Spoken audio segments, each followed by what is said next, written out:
We're sitting in front of all of my plants because I didn't feel like setting everything up to sit in front of my books. But there are some books peeking out of the corner here, so same thing. Also, listen, I know that we are almost in March. Most people post this video like in December or January, but I kept putting it off, and I wrote a list back in December of like the 23 books I wanted to read in 2023.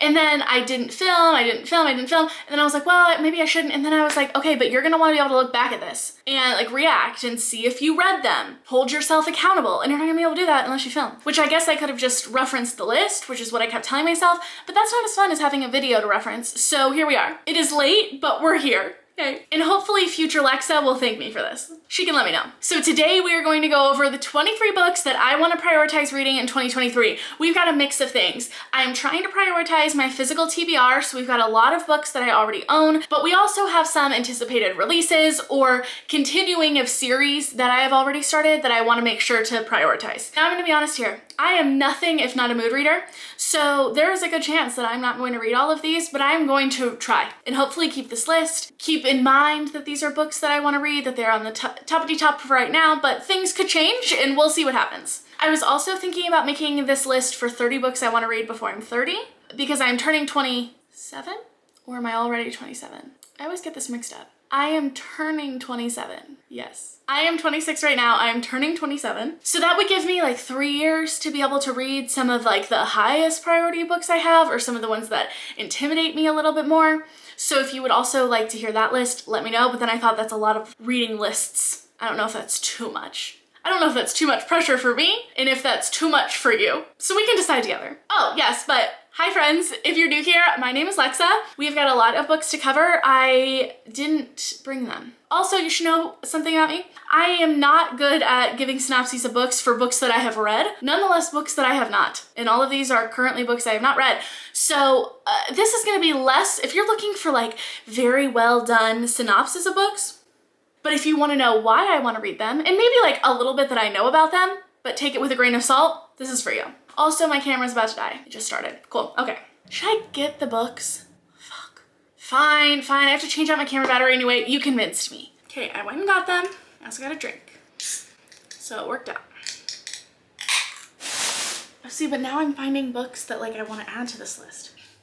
Let's do it. Like I was saying before, number 1 is The Priory of the Orange Tree. This is a thick book, but I feel like it's deceiving. The pages I think are really thick, because I actually think that this is less than 800 pages, which 800 pages is a big book, okay? I hope that this focuses on me and this. But this is a very thick looking book. I feel like this is thicker than my Brandon Sanderson book that is over 1,000 pages long. So this is a chunky book, but I think it's a little deceiving. And the text is kind of bigger. So all I know about this is that it is sapphic and there are dragons, and it's high fantasy.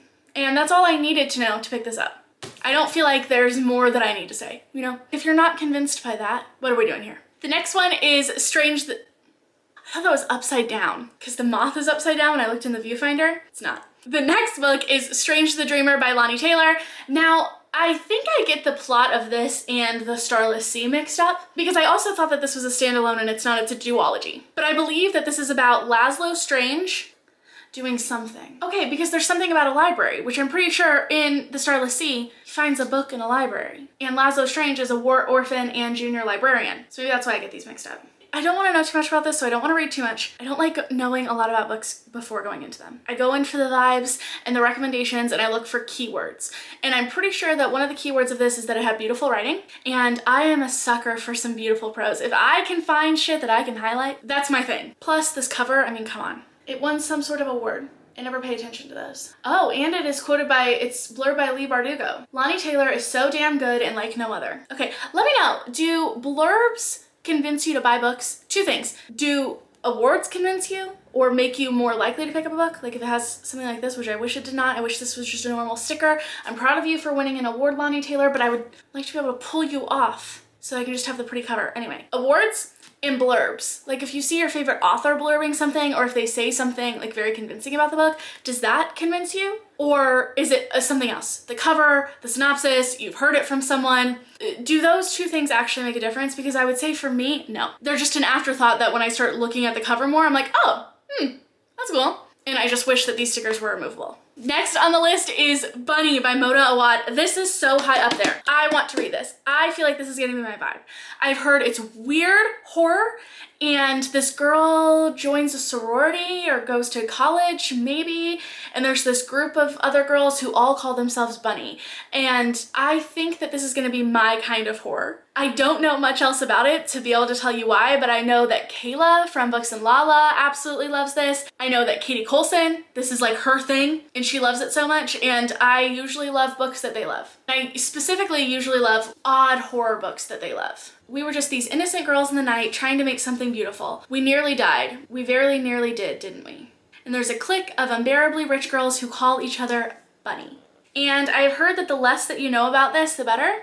So that's perfect for me. The next one is on its way to me, so I counted it under my physical TBR, but I just bought it. Might be cheating. But that is Ember of the Ashes. I have seen this cover, and I feel like I've heard people talk about it, but what really sold me on it was I went to one of my local, it's like my favorite local book club that we have here at one of the bars in my town, and I met this girl who I feel like we could be best friends, but I'm really awkward with making friends in real life. Okay, I'm used to talking to a camera. It's very different than interacting with people. Okay, is it appropriate to ask people for like their social media or their Facebook when you first meet them? I don't know, but I feel like we could be best friends. Okay, we seem to have similar reading taste. We had similar vibes. I really liked her. I don't know her name. Is that a surprise because I'm so bad with names? No. But at that particular one, it was the December book club, so they also did like a book exchange where everyone wrapped up a book and then brought it and we got to pick and kind of like white elephant it. And the book that she brought was the first book in the Ember of the Ashes series, and she said it was like her favorite fantasy series of all time. And I was like, I'm sold. So I didn't win that one, but that's okay because I ended up ordering the whole series for myself recently. And I really want to do a reading vlog, reading all of it. I feel like I could fall in love with it. Do I know what it's about other than a YA epic fantasy series?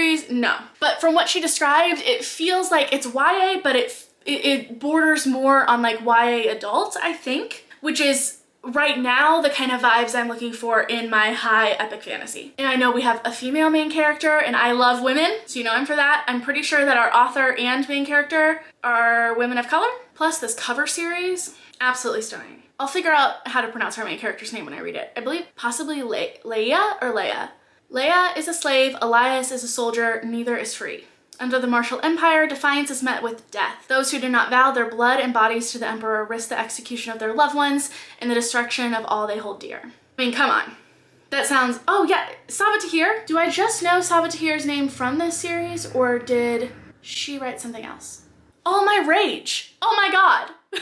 That, I was literally just in the other room as I was gathering books, and I was like, that should have been on this list, because that is also high up. But maybe that could go on my 30 before 30 list, because I've heard so many good things about that. I hauled that in a recent video, and I don't know what it's about, but I've heard that it's just amazing. So here we are again with another series from this author. Well, that's a standalone, I believe. Another book from this author that I don't know much about, but I've heard it's amazing and I'm here for it. That is the Ember and the Ashes series. Let me know if you want to see a vlog reading it. I think I want to start a series of reading series of books, if that makes sense. Like a series of vlogs where I read full series. And there are some ones that I have on the top of my list, some ones that I'm a little nervous about, but I love, like, I feel like I enjoy series so much more when I read them in full, when I don't have too much time between all of the books, because then I remember those little connections and the people, and I start to lose things. I read so many books. If I even go a month between reading a first and a second book in a series, I might have read anywhere between like 10 and 25 books in between those two. And at that point, I'm losing a lot of what happened.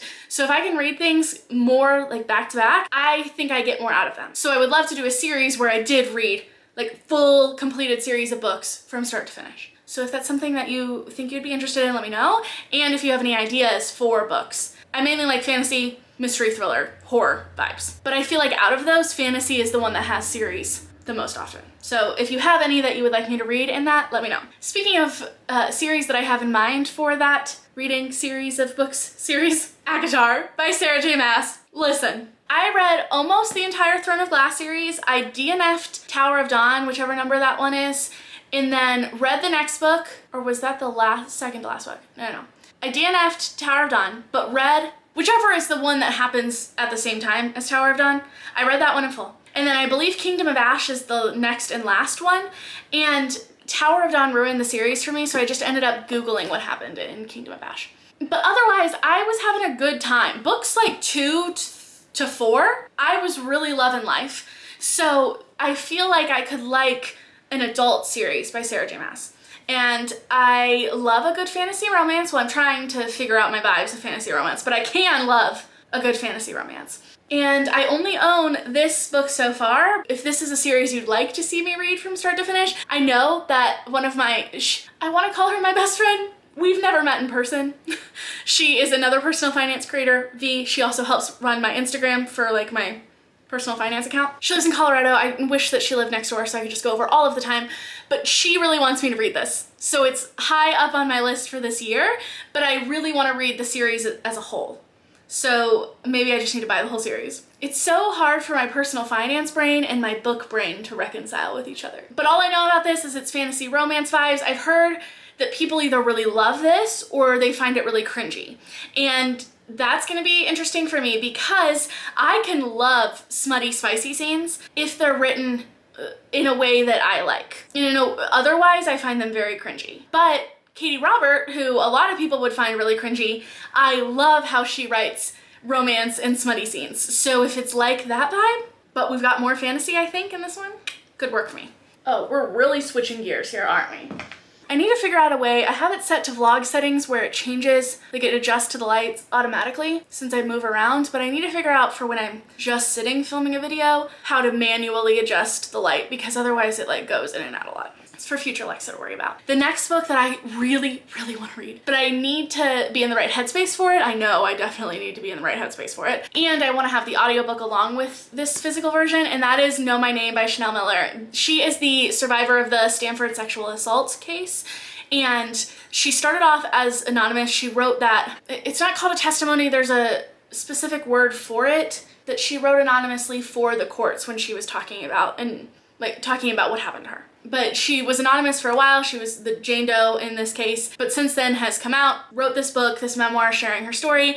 I bought this when it was still, this was like the UK version because I love this cover so much. I love that she's on it. It's just her. What a fucking badass. Okay, see, I feel like even just reading that quote is gonna make me cry. This is why I know that I need to be in the right headspace for it. Already tearing up. I was just looking for impact statement. That's all I was looking for, was the word victim. Her victim impact statement that she wrote went, I don't know, it feels so weird to say it went viral, but a lot of people heard it and read it and connected with it, and it really impacted a lot of people. So I know that this memoir is gonna be just incredible. I just know I need to be in the right headspace for it, since I'm already holding back tears just reading the little quote that she has on the back of the synopsis. Yep, okay.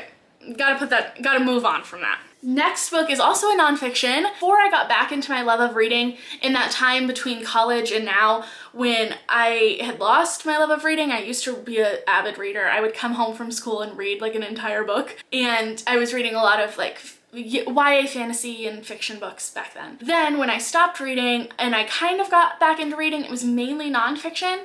And now last year when I rediscovered my love of reading as a whole, I started reading a lot less nonfiction because it felt like reading nonfiction still felt like reading for school, like having to read. So I needed to rediscover that love of fiction and reading just for fun. And I've moved away from nonfiction because of that, but I'm trying to slowly get back into it and read the books that are high up on my list of nonfiction loves. So like Know My Name by Chanel Miller, and then also I really want to read Hood Feminism. I bought this at the beginning of the year last year, I believe. It says Notes from the Women that the Movement Forgot. And I feel like this is just gonna be so good. I wonder, there's gotta be an audiobook for this, right? I feel like it's a lot easier for me to get through memoirs and nonfiction if I have an audiobook, but also I like having the physical version so I can highlight and tab. So I need to look into see if there's an audiobook for this. But I think that this really talks about and highlights intersectional feminism and a lot of the women who were forgotten in like this newer wave of feminism. Switching back gears, we have a YA horror book, Horrid by Katrina Leno. Yes. I always get Horrid and House of Hollow mixed up. Both of them have just incredible covers, and neither of them do I know a single fucking thing about. But I do know that I read a Katrina Leno book last year, toward the end of the year, and I loved that. And again, it was that genre of odd horror. You don't really know what's going on. There's just like a sprinkle of horror fantasy vibes that I can really vibe with. But sometimes I don't vibe with YA horror. So this is gonna be an interesting look into that, and I'm interested to see if more from Katrina Leno works for me. But most horror, I feel like the less you go into it, the better. I'm gonna be at a weird angle for this next one, but I need to stretch out my legs for a minute. So I'm sitting back. The next book that is on my list is Legendborn.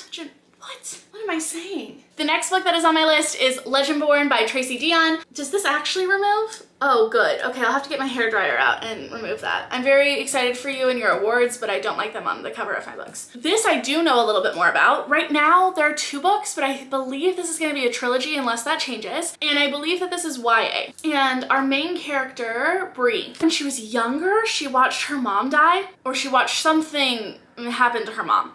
And now she's in college, and now she saw something happen again that she wasn't supposed to see. I think maybe that lets her know that like magic exists in this world, but she's not supposed to know that. So now there are people out to get her, maybe, don't quote me on this. I also believe that there's an aspect of the Knights of the Round Table. Who is that man?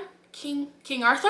King Arthur. I don't think this is a retelling, but maybe something to do with King Arthur and the Knights of the Round Table comes into this book. I said that I know a lot more about this, and then listen, this is what happens, okay? This is why I don't try to explain books. Oh, she's not in college. She's a high schooler doing a college program. And that's about as good of a synopsis as we're gonna get from me. I'm excited about this, but again, I feel like I wanna wait until the 3rd book comes out, if that is gonna be the end of it, so I can read the whole thing. But I've just heard like nothing but incredible things about this book in the series so far from like everyone on BookTube. Oh, I didn't grab that book? I knew I was forgetting one. I do own this, I just forgot to grab it, and that is The Way of Kings by Brandon Sanderson. I want to dive more into the Cosmere this year. Maybe it's not The Way of Kings, maybe, well, I would like to read The Way of Kings, but I also hate it because I know it's not a complete series, so no matter what, as the new books come out, I'm gonna have to reread them, but that's okay because I love Brandon Sanderson so much. Mistborn was my favorite book of the year. Well, the 3rd book in the Mistborn series was my favorite book of the year. The series as a whole is one of my favorite series of all time, if not my favorite series of all time. And I want to be able to dive more into Brandon Sanderson books and the Cosmere, which is like the universe that he has created that a lot of his books take place in. They just take place in different worlds inside of the Cosmere, I believe. Okay, I'm still new to this whole adult fantasy vibe, so again, don't quote me. Those are thick books. I wish I would have brought them though, because they've got like the perfect level of floppiness. I talked about that in my haul too. Maybe I can like post a clip here. But I'm so excited to dive into that series, but it's gonna be a commitment. But maybe that is exactly the commitment I'm looking for this year. If not, this should also probably go on my list of 30 before I'm 30. Those I'm definitely gonna need the audiobooks for as well. The next is also an adult fantasy series, but this one is a trilogy and it's complete. And I've actually started reading this, but then my hold was up at the library and I had some other things I had to read. So I stopped reading it. I only got like a couple of chapters in, but I loved the couple of chapters I read. And that is Jade City by Fonda Lee. I wanted to check, make sure it was Fonda Lee. I have the whole trilogy for this as well. I just went ahead and bought the whole thing. It's got more of a floppiness than the last books, but not, it doesn't stay closed. I think that this is technically urban fantasy, but I believe it's like higher urban fantasy than we normally see. Because it takes place in Hong Kong, right? Oh no. No. People just compare it to, like it has that vibe. So just kidding, just forget what I just said. It is a high fantasy, I believe. It has a map, which is a pretty good signal that it's not in our world. But in this world, the magic system revolves around jade, and we have green bones that can use jade to enhance their ability. And I've heard that this is very political. It's based on, like, there's a lot of focus on like the families, the main families that kind of run and are very powerful in this world. And as I am getting more into my adult fantasy era, I think that this will be a good one to do. Again, probably a good one for me to read all the way through as well. But I'm also a little nervous because I've heard very mixed reviews about the 3rd book. Next is A Dowry of Blood, and this is an adult fantasy. I've actually heard that this is such a quick read because they're written in, I think that this is written in little journal entries from Dracula's wife to Dracula about why she killed him. And there is polyamory, and it's about like abusive and toxic relationships, which is, if you know me, that is my vibe. Like, I love exploration of abusive and toxic relationships.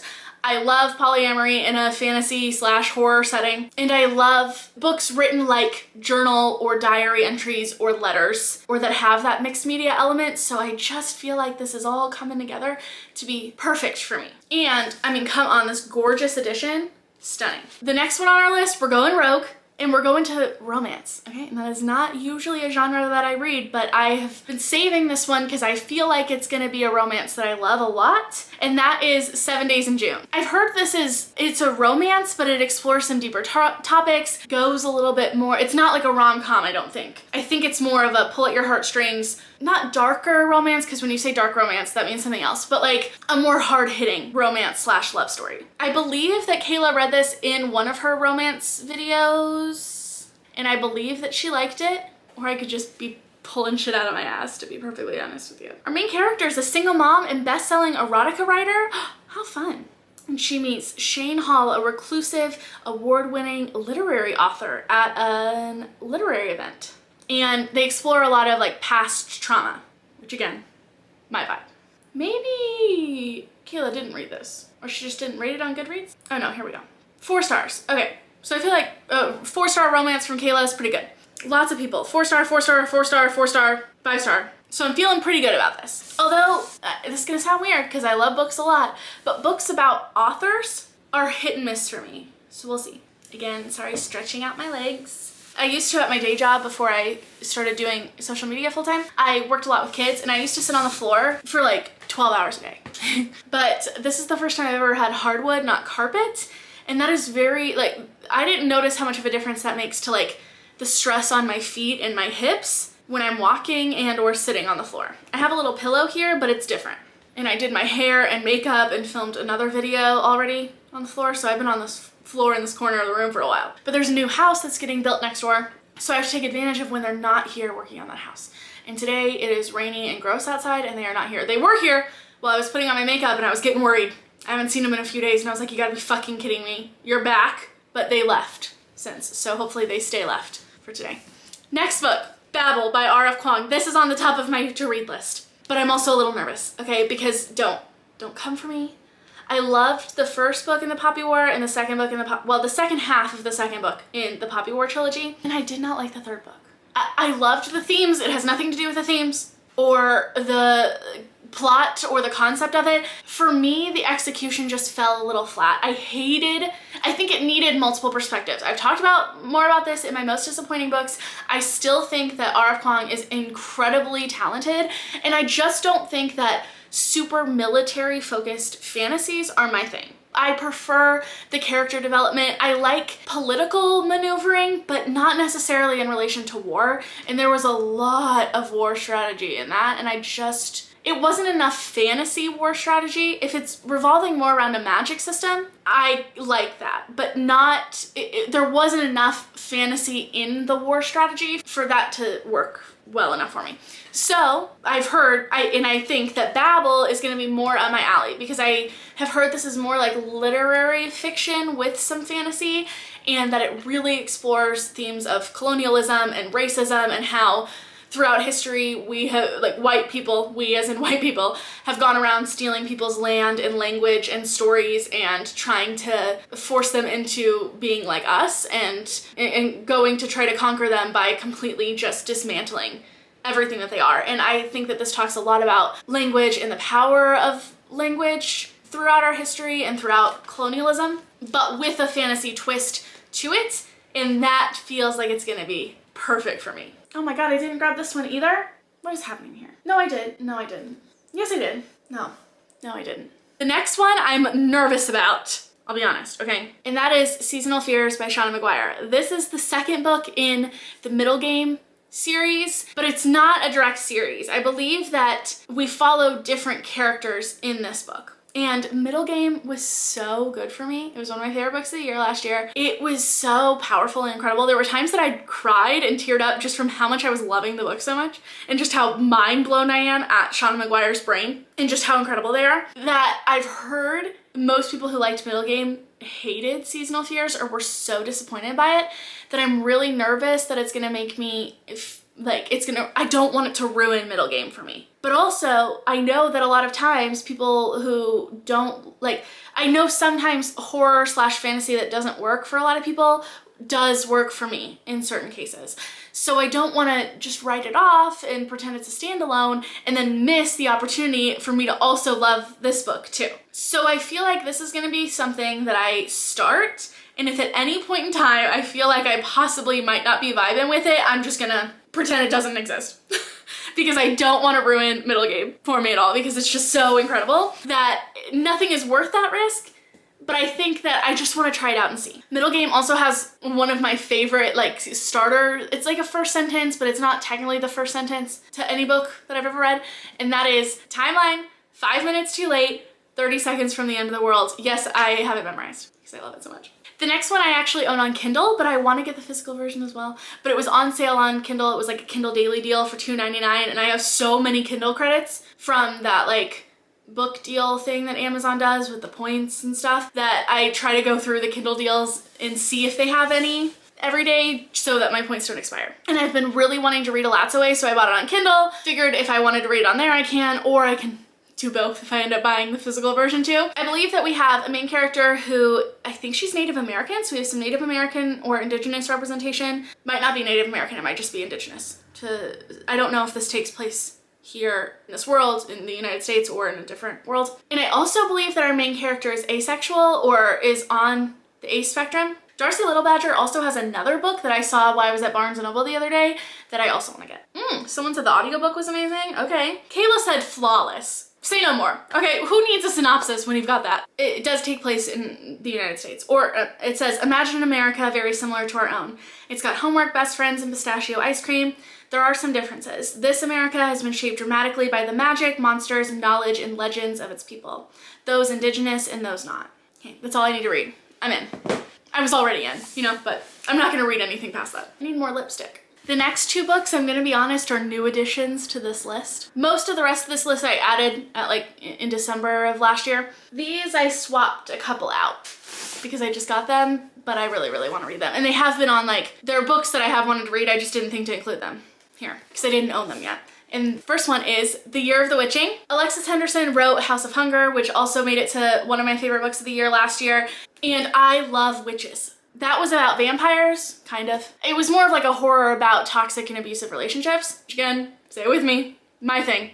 But witches, also my thing. And we can see here from the sticker that I need to get my hair dryer and get off. I found this at BAM for $6, which was a good deal, but this next one was the best deal. I think that this toes the line of fantasy and horror, and we've got witches. Rigid, puritanical society discovers dark powers within herself in this stunning feminist fantasy debut. Come on. This next book, I also found at BAM on sale. And I was so excited because since the sequel to this book came out, it's been very hard to find the hardcover of this because everyone wants to buy like the sequel since it only comes in hardcover and then this in hardcover. So it was sold out on like everywhere for a really long time. It just came back on Amazon, but for full price.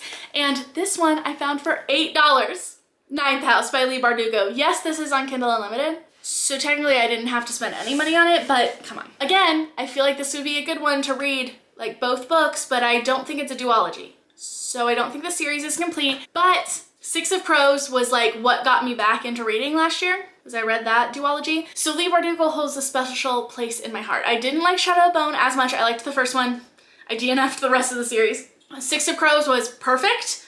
And this is Leigh Bardugo's fantasy horror adult. Is it her adult debut? I don't know if it's her debut, but it is an adult horror fantasy book. There's something on the edge of that. And I think that it's urban fantasy, and we follow Alex Stern, whose full name is Galaxy, but we don't talk about that.